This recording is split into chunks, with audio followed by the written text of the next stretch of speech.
ಹುಟ್ಟುಹಬ್ಬ ಅಂದ್ರೆ ತಕ್ಷಣ ನೆನ್ಪಾಗೋದೇನು? ಕೇಕ್, ಗಿಫ್ಟ್ಸ್, ಫ್ರೆಂಡ್ಸ್ ಜೊತೆ ಪಾರ್ಟಿ, ಸಖತ್ ಸಂಭ್ರಮ ಅಲ್ವಾ? ಆದ್ರೆ ಕೆಲವೊಮ್ಮೆ ಆ ದಿನ ಹತ್ರ ಬರ್ತಿದ್ದ ಒಳಗೊಳಗೆ ಒಂಥರ ಟೆನ್ಷನ್ ಶುರುವಾಗುತ್ತೆ ಅಲ್ವಾ? ಯಾಕ್ ಹೀಗೆ ಅಂತ ನಮ್ಗೆ ಅರ್ಥ ಆಗಲ್ಲ. ಬನ್ನಿ, ಇವತ್ತಿನ ಈ ವಿಶ್ಲೇಷಣೆಯಲ್ಲಿ ನಮ್ಮ ಬರ್ತ್ಡೇ ನಮ್ಗೆ ಯಾಕೆ ಭಯ ಹುಟ್ಸುತ್ತೆ ಅನ್ನೋದ್ರ ಹಿಂದಿರೋ ಸೀಕ್ರೆಟ್ ಕಾರಣಗಳನ್ನ ತಿಳ್ಕೊಳ್ಳೋಣ. ಯೋಚ್ನೆ ಮಾಡಿ, ಖುಷಿಯಾಗಿರ್ಬೇಕಾದ ಒಂದು ದಿನ ಯಾಕೆ ಇಷ್ಟೊಂದು ಸ್ಟ್ರೆಸ್ ಕೊಡುತ್ತೆ? ಈ ಪ್ರಶ್ನೆನೇ ಕೇಳೋಕೆ ಒಂಥರ ಅನ್ಸ್ಬೋದು, ಆದ್ರೆ ಇದು ತುಂಬಾನೇ ಕಾಮನ್ ಫೀಲಿಂಗ್. ಎಷ್ಟೋ ಜನರಿಗೆ ಹೀಗೆ ಅನ್ಸುತ್ತೆ. ಈ ಸಂತೋಷ, ಒತ್ತಡದ ವಿಚಿತ್ರ ಕಾಂಬಿನೇಷನ್ ಹಿಂದೆ ಕೆಲವು ಸೈಕಲಾಜಿಕಲ್ ಕಾರಣಗಳಿವೆ. ಒಂದು ವೇಳೆ ನಿಮಗೂ ಈ ತರಹದ ಫೀಲಿಂಗ್ ಬಂದಿದ್ರೆ ವರಿ ಮಾಡ್ಬೇಡಿ. ನೀವು ಒಬ್ರೇ ಅಲ್ಲ, ಸೀರಿಯಸ್ ಆಗಿ ಪ್ರಪಂಚದಲ್ಲಿ ಲಕ್ಷಾಂತರ ಜನ ಇದೇ ತರ ಫೀಲ್ ಮಾಡ್ತಾರೆ. ಇದಕ್ಕೆ ಬರ್ತ್ಡೇ ಬ್ಲೂಸ್ ಅಂತನೂ ಕರೀತಾರೆ, ಅಂದ್ರೆ ಹುಟ್ಟುಹಬ್ಬದ ವಿಷಣ್ಣತೆ. ಹಾಗಾದ್ರೆ ಏನಿದು ಬ್ಲೂಸ್? ಇದರ ಹಿಂದಿನ ಅಸ್ಲಿ ಕಾರಣಗಳೇನ? ಬನ್ನಿ ಒಂದೊಂದಾಗಿ ಡೀಪ್ ಆಗಿ ನೋಡೋಣ. ಸೊ, ನಮ್ಮ ಲಿಸ್ಟ್ನ ಮೊದಲನೇ ಕಾರಣ, ಎಲ್ಲರ ಗಮನ ನಿಮ್ಮ ಮೇಲೆ ಬೀಳೋದು, ಅಂದ್ರೆ ಸ್ಪಾಟ್ಲೈಟ್ ಎಫೆಕ್ಟ್. ಆ ಒಂದು ದಿನ ಸಡನ್ ಆಗಿ ನಾವು ಸೆಂಟರ್ ಆಫ್ ಅಟ್ರಾಕ್ಷನ್ ಆಗ್ಬಿಡ್ತೀವಿ. ಕೆಲವರಿಗೆ ಇದು ಸಖತ್ ಇಷ್ಟ ಆಗ್ಬಹುದು, ಆದ್ರೆ ಹೆಚ್ಚಿನ ಜನರಿಗೆ ಇದು ಒಂಥರ ಚಿತ್ರಹಿಂಸೆ ಇದ್ದ ಹಾಗೆ. ತುಂಬಾ ಸಿಂಪಲ್ ಆಗಿ ಹೇಳೋದಾದ್ರೆ, ನನಗೆ ಎಲ್ಲರ ಅಟೆನ್ಷನ್ ಕೇಂದ್ರಬಿಂದುವಾಗೋದು ಇಷ್ಟ ಇಲ್ಲ.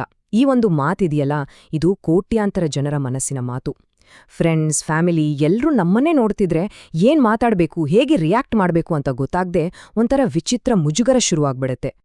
ಆ ಮೂಮೆಂಟ್ಸ್ ಎಷ್ಟೊಂದು ಅನ್ಕಂಫರ್ಟಬಲ್ ಆಗಿರುತ್ತೆ ಅಂದ್ರೆ, ಕೆಲವರು ಹೇಳೋ ಹಾಗೆ ಟೇಬಲ್ ಕೆಳಗೆ ನುಸುಳ್ಕೊಂಡು ಉಳಿತ್ಕೊಳ್ಬೇಕು ಅನ್ಸುತ್ತೆ. ಇದು ಸುಮ್ನೆ ಹೇಳೋ ಮಾತಲ್ಲ, ಆ ಕ್ಷಣದಲ್ಲಿ ನಮ್ಮ ಮನಸ್ಸು ಮತ್ತೆ ದೇಹ ಅನುಭವಿಸೋ ಒಂದು ತೀವ್ರವಾದ ಫೀಲಿಂಗ್. ಆದ್ರೆ ಈ ಮುಜುಗರದ ಪೀಕ್ ಲೆವೆಲ್ ಯಾವಾಗ ಗೊತ್ತಾ? ಎಲ್ಲರೂ ಸೇರಿ ನಮಗೋಸ್ಕರ ಹ್ಯಾಪಿ ಬರ್ತ್ಡೇ ಸಾಂಗ್ ಹಾಡ್ದಾಗ. ಒಬ್ರು ಹೇಳಿದ ಹಾಗೆ, ಜನ ಹ್ಯಾಪಿ ಬರ್ಡೇ ಹಾಡ್ದಾಗ ಸತ್ತೋಗ್ಬೇಕು ಅನ್ಸತ್ತೆ. Ultimate internal cringe. ನಿಜ ಅಲ್ವಾ? ಆ ಟೈಮಲ್ಲಿ ನಗಬೇಕಾ, ಸೈಲೆಂಟಾಗಿ ನಿಂತ್ಕೋಬೇಕಾ, ಇಲ್ಲ ಅವ್ರ ಜೊತೆ ಸೇರಿ ಹಾಡ್ಬೇಕಾ ಅಂತಾನೆ ಗೊತ್ತಾಗಲ್ಲ. ದೊಡ್ಡ ಕನ್ಫ್ಯೂಷನ್. ನೋಡಿ, ಈ ಫೀಲಿಂಗ್ಸ್ ಎಲ್ಲ ಸುಮ್ನೆ ನಾಚಿಕೆ ಸ್ವಭಾವ ಅಂತ ತಳ್ಳಿ ಹಾಕೋಕೆ ಆಗಲ್ಲ. ಇದು ತುಂಬಾ ರಿಯಲ್. ಸೈಕಾಲಜಿಸ್ಟ್ಗಳು ಇದನ್ನ ಬರ್ತ್ಡೇ ಆತಂಕ ಅಂತಾನೆ ಕರೀತಾರೆ. ಇದು ಹೆಚ್ಚಾಗಿ ಇಂಟ್ರೋವರ್ಟ್ಸ್, ಅಂದ್ರೆ ಅಂತರ್ಮುಖಿ ವ್ಯಕ್ತಿತ್ವ ಇರೋರಲ್ಲೇ ಜಾಸ್ತಿ ಕಾಣಿಸುತ್ತೆ. ಖುಷಿಯಾಗಿರ್ಲೇಬೇಕು ಅನ್ನೋ ಒತ್ತಡವೇ ಕೆಲವೊಮ್ಮೆ ಆತಂಕಕ್ಕೆ ಕಾರಣವಾಗುತ್ತೆ ಅಂತ ಎಕ್ಸ್ಪರ್ಟ್ಸ್ ಹೇಳ್ತಾರೆ. ಸರಿ, ಈಗ ಅಟೆನ್ಷನ್ ವಿಚಾರ ಬಿಟ್ಟು ನಮ್ಮ ಮುಂದಿನ ಪಾಯಿಂಟ್ಗೆ ಹೋಗೋಣ. ಅದುವೇ ಪಾರ್ಟಿ ಮಾಡ್ಲೇಬೇಕು ಅನ್ನೋ ಪ್ರೆಷರ್, ಅಂದ್ರೆ ಆಚರಣೆಯ ಹಿಂದಿರೋ ದುಬಾರಿ ಬೆಲೆ. ಬರ್ತ್ಡೇ ಅಂದ ತಕ್ಷಣ ನಮ್ ತಲೆಲಿರೋ ನಿರೀಕ್ಷೆಗಳೇ ಬೇರೆ, ನಡೆಯೋ ರಿಯಾಲಿಟಿನೇ ಬೇರೆ. ಒಂದ್ಕಡೆ ಒಂದು epic party, 100 friends, perfect gifts, ಇನ್ಸ್ಟಾಗ್ರಾಮ್ಗೆ ಹಾಕೋಕೆ ಸೂಪರ್ ಫೋಟೋಸ್, ಹೀಗೆಲ್ಲ ನಿರೀಕ್ಷೆ ಇಟ್ಕೊಂಡಿರ್ತೀವಿ.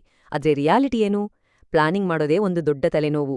ನಾವ್ ಅಂದ್ಕೊಂಡ್ ಹಾಗೆ ಆಗದೇ ಇದ್ರಿ ನಿರಾಸೆಯಾಗೋ ಭಯ, ದುಡ್ಡಿನ ಒತ್ತಡ, ಮತ್ತೆ ಎಲ್ಲರ ಮುಂದೆ ಖುಷಿಯಾಗಿರೋ ಹಾಗೆ ನಡ್ಸೋ ಬಲವಂತ.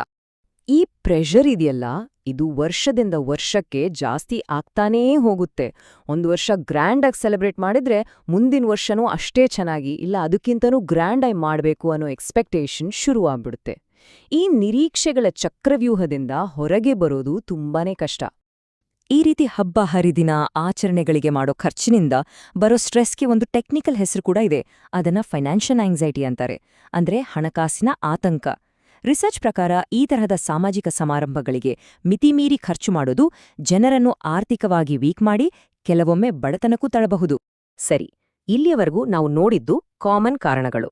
ಆದ್ರೆ ಈಗ ನಾವು ಸ್ವಲ್ಪ ಗಂಭೀರವಾದ ವಿಷಯದ ಕಡೆಗೆ ಗಮನ ಕೊಡೋಣ. ಗತಕಾಲದ ನೋವಿನ ನೆನಪುಗಳು, ಅಂದ್ರೆ ಆ ದಿನವೇ ಒಂದು ನೋವಾಗಿ ಕಾಡಿದಾಗ. ಎಲ್ಲರಿಗೂ ಹುಟ್ಟುಹಬ್ಬ ಅನ್ನೋದು ಖುಷಿ ತರೋ ದಿನ ಆಗಿರಲ್ಲ. ಕೆಲವರಿಗೆ ಆ ದಿನಾಂಕ ಒಂದು ಸಂಭ್ರಮದ ದಿನ ಅಲ್ಲ, ಬದಲಾಗಿ ಅದು ಒಂದು ನೋವಿನ, ಕಹಿ ನೆನಪಿನ ದಿನ. ಅಂತಹ ದಿನದಲ್ಲಿ ಹೇಗೆ ತಾನೇ ಖುಷಿಯಾಗಿರೋಕೆ ಸಾಧ್ಯ? ಇದು ನಿಜಕ್ಕೂ ಮನಸ್ಸಿಗೆ ತುಂಬಾ ನೋವು ಕೊಡುವಂತಹ ಮಾತು. ಕೇಳಿ, ನನ್ನ 31ನೇ ಬರ್ಡೇ ಪಾರ್ಟಿಯಿಂದ ಮನೆಗೆ ವಾಪಸ್ ಬರುವಾಗ ನನ್ನ ತಂದೆ ತೀರಿಕೋದ್ರು. ಈಗ ಆ ದಿನ ಬಂದಾಗೆಲ್ಲ ನನಗನ್ಸೋದು ಒಂದೇ, ಸಂತೋಷ ಅನ್ನೋದು ಮುಂದಿನ ದೊಡ್ಡ ನೋವು ಬರೋದಕ್ಕಿಂತ ಮುಂಚೆ ಸಿಗೋ ಒಂದು ಚಿಕ್ಕ ಡಿಸ್ಟ್ರಾಕ್ಷನ್ ಅಷ್ಟೇ. ನೋಡಿ, ಒಂದು ದಿನದ ಖುಷಿ ಇಡೀ ಜೀವನಕ್ಕೆ ಹೇಗೆ ನೋವಿನ ಸಂಕೇತವಾಗಿ ಬದಲಾಗಬಹುದು. ಇದೇ ತರದ ಮತ್ತೊಂದು ಘಟನೆ. ನನ್ನ 15ನೇ ಹುಟ್ಟುಹಬ್ಬದಿಂದೇ ನನ್ನ ಸಹೋದರ ಆತ್ಮಹತ್ಯೆ ಮಾಡ್ಕೊಂಡ. ಅದಕ್ಕೆ ಆ ದಿನವನ್ನ ಸೆಲಿಬ್ರೇಟ್ ಮಾಡ್ಬೇಕು ಅಂತಾನೆ ಅನ್ಸಲ್ಲ.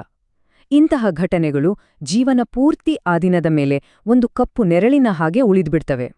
ಕೇವಲ ದೊಡ್ಡ ದುರಂತಗಳು ಮಾತ್ರ ಅಲ್ಲ, ಹಿಂದೆ ಆದಂತಹ ಸಣ್ಣಪುಟ್ಟ ನಿರಾಸೆಗಳು, ಫ್ಯಾಮಿಲಿಯಲ್ಲಿ ಆದ ಜಗಳಗಳು, ಅಥವಾ ನಮ್ಮ ಬರ್ತ್ಡೇ ದಿನ ನಮ್ಮನ್ನ ಯಾರೂ ನೆನಪಿಸ್ಕೊಳ್ಳಿಲ್ಲ ಅನ್ನೋ ಫೀಲಿಂಗ್ ಕೂಡ ಆ ದಿನದ ಖುಷಿಯನ್ನ ಪೂರ್ತಿಯಾಗಿ ಕಿತ್ಕೊಂಡ್ಬಿಡಬಹುದು. ಹಾಗಾದ್ರೆ ಇದಕ್ಕೆಲ್ಲ ಪರಿಹಾರ ಏನು? ಏನ್ ಮಾಡ್ಬಹುದು?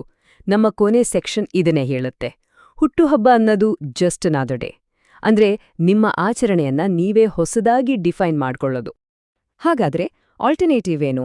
ವೆಲ್, ಇದು ಶುರುವಾಗೋದೇ ಹುಟ್ಟುಹಬ್ಬ ಅನ್ನೋದು ಇನ್ನೊಂದು ದಿನದ ಹಾಗೆ ಒಂದು ಸಾಮಾನ್ಯ ದಿನ ಅಂತ ಅಂದ್ಕೊಳ್ಳೋದ್ರಿಂದ. ಹೀಗೆ ಯೋಚನೆ ಮಾಡೋದ್ರಿಂದ ಅದರ ಮೇಲೆಯೋ ಎಲ್ಲ ಅನಾವಶ್ಯಕ ಪ್ರೆಷರ್ ಕಮ್ಮಿಯಾಗುತ್ತೆ. ಹಾಗಾದ್ರೆ ನಮ್ಮ ಬರ್ತ್ಡೇ ಬಗ್ಗೆ ನಾವು ಹೇಗೆಲ್ಲ ಹೊಸದಾಗಿ ಯೋಚನೆ ಮಾಡ್ಬೋದು? ಮೊದಲನೇದಾಗಿ, ನೀವು ಹುಟ್ಟಿದ್ದನ್ನ, ನಿಮ್ಮ ಅಸ್ತಿತ್ವವನ್ನ ನಿಮ್ಗೆ ಇಷ್ಟವಾದ ಯಾವುದೇ ದಿನ ಬೇಕಾದ್ರೂ ಆಚರಿಸ್ಬೋದು. ಎರಡನೇದು, ಒಂದೇ ದಿನದ ಅಟೆನ್ಷನ್ಗಿಂತ ಯಾವಾಗ್ಲೂ ಜೊತೆಗಿರೋ ಸಂಬಂಧಗಳಿಗೆ ಹೆಚ್ಚು ಬೆಲೆ ಕೊಡಿ. ಮೂರನೇದು, ಪಾರ್ಟಿ ಮಾಡ್ಲೇಬೇಕು ಅಂತೇನಿಲ್ಲ.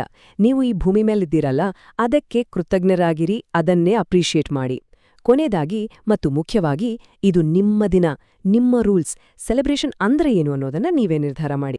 ಒಂದು ಅದ್ಭುತವಾದ ಮಾತಿದೆ, ನಾವು ಎಲ್ಲಿರ್ಬೇಕಿತ್ತು ಅಂತ ಯೋಚನೆ ಮಾಡ್ತಾ ಮಾಡ್ತಾ ನಾವೀಗ ಎಲ್ಲಿದ್ದೀವಿ ಅನ್ನೋದನ್ನೇ ಸೆಲೆಬ್ರೇಟ್ ಮಾಡೋದನ್ನ ಮರ್ತ್ಬಿಡ್ತೀವಿ. ಎಷ್ಟು ಸತ್ಯ ಅಲ್ವಾ? ನಾವೀಗ ಹೇಗಿದ್ದೀವೋ, ಎಲ್ಲಿದ್ದೀವೋ ಅಲ್ಲೇ ಸಂತೋಷವನ್ನ ಹುಡುಕೊಳ್ಳೋದು ತುಂಬಾ ಮುಖ್ಯ.